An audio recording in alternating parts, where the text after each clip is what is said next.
यहाँ ये मालूम होता है कि वे ज्ञानी महापुरुष महासर्ग के आरंभ में भी उत्पन्न नहीं होते। महासर्ग के आदि में 14 लोकों की तथा उन लोकों के अधिकारियों की उत्पत्ति होती है, पर वे महापुरुष उत्पन्न नहीं होते। उनको फिर कर्म परवश होकर शरीर धारण नहीं करना पड़ता है। जिन्होंने सत्य सत्य स्वरूप इस विवेक का आश्रय ले लिया, सत असत के विवेक का आश्रय लेके असत्य के संबंध विच्छेद पूर्वक सत्य को जिन्होंने स्वीकार कर लिया है, ऐसे कर्म के परवश होकर फिर शरीर धारण नहीं करते। परलेत वैथंति च, महाप्रलय में संवर्तक अग्नि से चर अचर सभी प्राणी भस्म हो जाते हैं। समुद्र के बढ़ जाने से पृथ्वी डूब जाती है। 14 लोकों में हलचल हाहाकार मच जाता है। सभी प्राणी दुखी होते हैं, नष्ट होते हैं, परंतु महाप्रलय में उन ज्ञानी महापुरुषों का कोई दुख नहीं होता। उनको कोई दुख नहीं होता, उनमें कोई हलचल नहीं होती, विकार नहीं होता। वे महापुरुष जिस तत्व को प्राप्त हो गए हैं उस तत्व में हलचल विकार है ही नहीं, तो फिर वे महापुरुष व्यथित कैसे हो सकते हैं? नहीं होते हैं।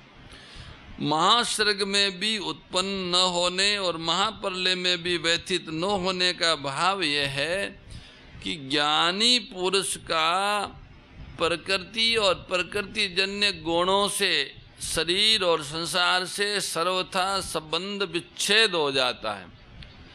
इसलिए प्रकृति का संबंध रहने से जो जन्म मरण होता है, दुख होता है, हलचल होती है, प्रकृति के संबंध से रहित महापुरुष में वह जन्म मरण दुख आदि नहीं होते हैं।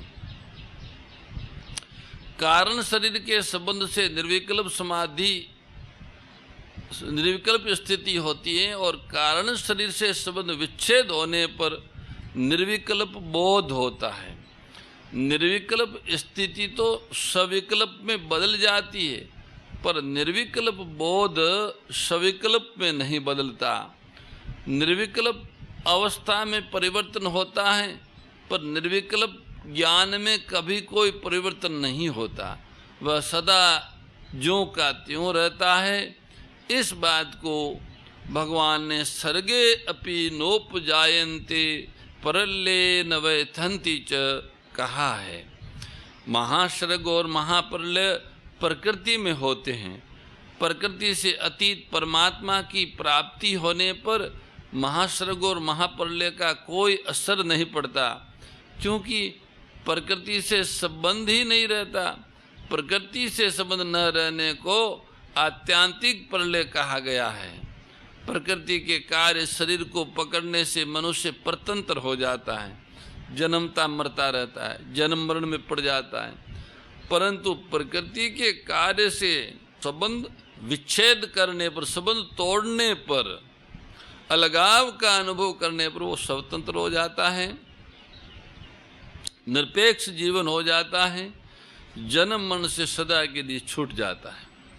मम सा धर्म मांगता, इस वचन का भाव ये है कि जैसे परमात्मा सत्य चित्त आनंद स्वरूप है, ऐसे ही उनको भी प्राप्त होने वाले ज्ञानी महापुरुष भी सत्य चित्त आनंद स्वरूप हो जाते हैं।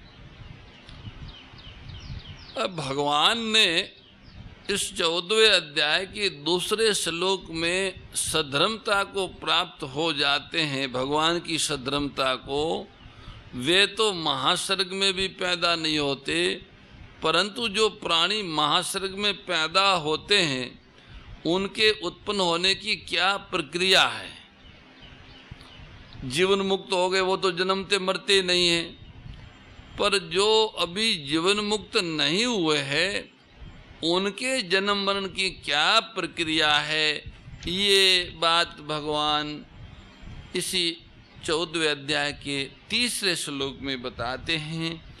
श्री भगवान बोले, हे भरतवंशोद्भव अर्जुन, मेरी मूल प्रकृति तो उत्पत्ति स्थान और मैं उसमें जीव रूप गर्भ का स्थापन करता हूँ, उससे संपूर्ण प्राणियों की उत्पत्ति होती है। मम योनिर महद ब्रह्म तस्मिन् गर्भम दधामयम् संभवः सर्वभूतानां ततो भवति भारत। मम योनिर महद ब्रह्म, यहाँ मूल प्रकृति को महद ब्रह्म नाम से कहा गया है। इसके कई कारण है। परमात्मा छोटेपन और बड़ेपन से रहित है। वे सूक्ष्म से भी सूक्ष्म हैं और महान से भी महान हैं। अणोरणयान महतो महीयान। परंतु संसार की दृष्टि से सबसे बड़ी चीज मूल प्रकृति ही है। संसार में सबसे बड़ा व्यापक तत्व मूल प्रकृति को ही माना जाता है। परमात्मा के सिवाय संसार में इससे बढ़कर कोई व्यापक तत्व नहीं है। इसलिए इस मूल प्रकृति को यहाँ महद ब्रह्म कहा है।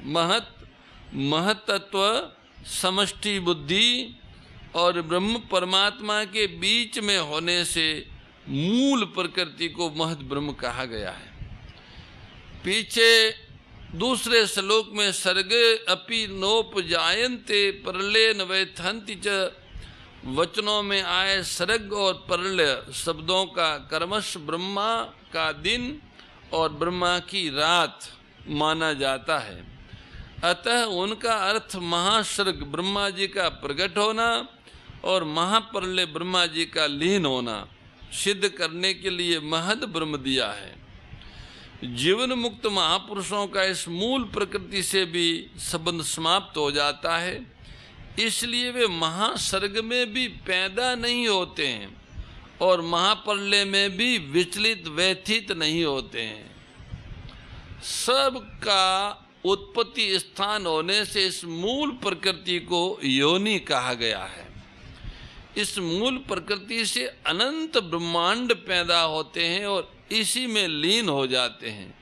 इस मूल प्रकृति से ही सांसारिक अनंत शक्तियाँ पैदा होती हैं।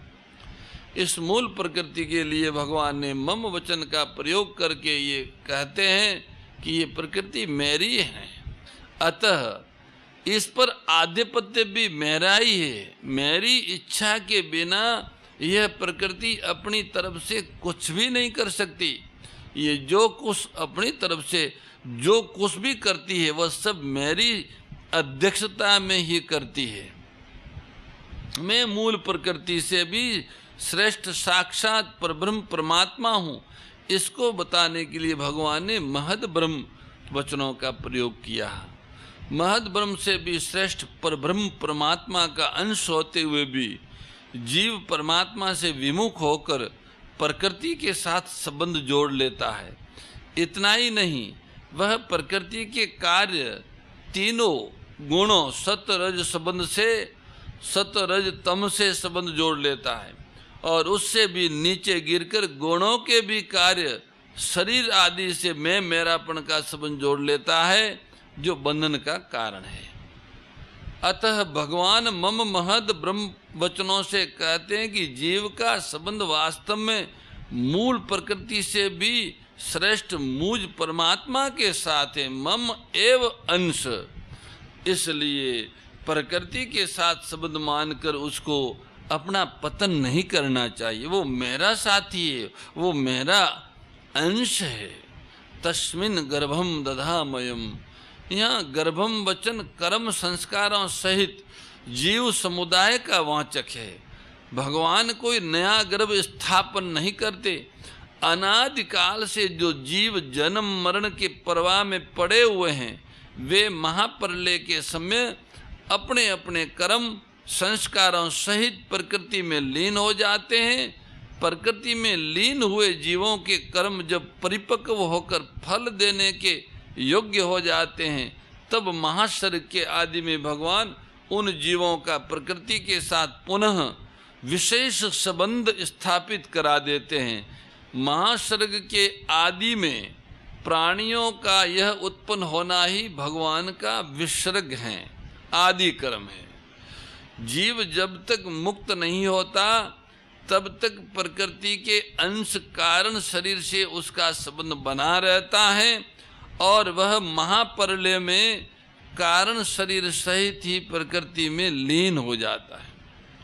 भगवान के कथन का तात्पर्य है कि जन्म मरण में पड़ा हुआ होने पर भी जीव मेरा ही अंश है, उसकी सधर्मता एकता मेरे साथ है, शरीर के साथ नहीं है। इस तीसरे श्लोक में समष्टि संसार की उत्पत्ति की बात बताई कि वो कैसे उत्पन्न होता है महद योनि से। और अब आगे के श्लोक में, चौथे श्लोक में इस वैष्टि शरीर की उत्पत्ति का वर्णन करते हैं। समष्टि शरीर और वैष्टि शरीर। भगवान बोले, हे कुंती नंदन, संपूर्ण योनियों में प्राणियों के जितने शरीर पैदा होते हैं उन सब की मूल प्रकृति तो माता है और मैं बीज स्थापन करने वाला पिता हूँ। सर्व योनिषु कौन्तेय मूर्तिय संभवन्ति या तासाम ब्रह्म महद्योनिरहं बीज प्रदः पिता। सर्वयोनिषु कौन्तेय मूर्तिय संभवन्ति या जरायुज, अंडज, स्वेदज और उद्बीज, ये 4 खाने हैं। एक एक खान में 21 लाख योनियों है। 4 खानों में 84 लाख योनियों बनती है। जरायुज जो जहर के साथ पैदा होने वाले मनुष्य पशु आदि होते हैं, अंडज जो अंडे के आकार में उत्पन्न होने वाले पक्षी सर्प आदि होते हैं, स्वेदज जो पसीने से या कीचड़ से उत्पन्न होने वाले जू, लीक, कीड़े आदि होते हैं, उद्भिद जो पृथ्वी को फोड़कर उत्पन्न होने वाले वृक्ष लता आदि हैं। संपूर्ण प्राणियों की उत्पत्ति की 4 खानी हैं, 4 स्थान हैं। इन चारों में से एक एक स्थान से लाखों योनियों पैदा होती हैं। उन लाखों योनियों में से एक एक योनि में भी जो प्राणी पैदा होते हैं उन सब की आकृति अलग अलग होती हैं। एक योनि में, एक जाति में पैदा होने वाले प्राणियों की आकृति में भी स्थूल या सूक्ष्म भेद रहता है। एक समान आकृति किसी की भी नहीं मिलती। जैसे एक मनुष्य योनि में अरबों वर्षों से अरबों शरीर पैदा होते चले आए हैं, पर आज तक किसी भी मनुष्य की आकृति परस्पर नहीं मिलती। इस विषय में किसी कवि ने कहा है, पाग भाग वाणी प्रकृति आकृति वचन विवेक अक्षर मिलतन एक से देखे देश अनेक। पागड़ी सिर पे बांधने वाली, भाग्य, वाणी, कंठ, स्वभाव, आकृति, शब्द, विचार, शक्ति और लिखने के अक्षर, ये सभी 2 मनुष्यों के भी एक समान नहीं मिलते हैं। अनेक देशों के मनुष्यों को देख लिया, कवि बोलते हैं, पाग भाग वाणी प्रकृति आकृति वचन विवेक अक्षर मिलतन एक से देखे देश अनेक। इस तरह 84 लाख योनियों में जितने शरीर अनादिकाल से पैदा होते चले आ रहे हैं उन सब की आकृति अलग अलग है। 84 लाख योनियों देवता, पितृ, गंधर्व, भूत, प्रेत, पिशाच, ब्रह्म, राक्षस, बाल, गर, स्थावर, जंगम, जलचर, थलचर, नभचर, जरायुज, अंडज, उद्भिज, स्वेदज आदि सभी सर्व योनिषु है। भगवान ने सर्व योनि का नाम लिया है। इसी बात को 7वें अध्याय के 6ठे श्लोक में भी एतद योनिनी भूतानि कहा है और 13वें अध्याय के 26वें श्लोक में यावत संजायते कहा है। यहाँ मूर्ति शब्द आया है शरीर के लिए। इसके अंतर्गत मूर्त, अमूर्त, व्यक्त, अव्यक्त दोनों शरीर लेने चाहिए। जो शरीर देखते हैं वो भी पृथ्वी जल और अग्नि मूर्त है, वायु और आकाश अमूर्त है, इनकी मूर्ति नहीं दिखती। तो वायु प्रधान शरीर होने से भूत प्रेत पिशाच सभी अमूर्त है, इनका आकार नहीं दिखता है, ये सब वायु प्रधान शरीर वाले होते हैं।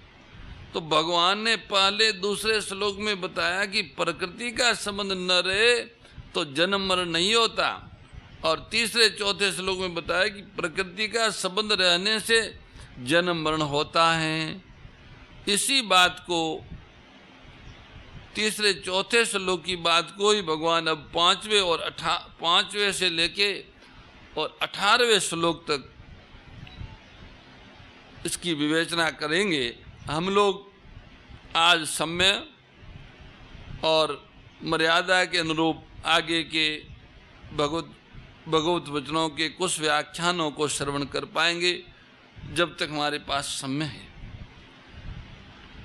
श्री भगवान बोले, हे महाबाहो, प्रकृति से उत्पन्न होने वाले सत्व रज और तम, ये तीनों गुण अविनाशी जीवात्मा को शरीर में बांध देते हैं।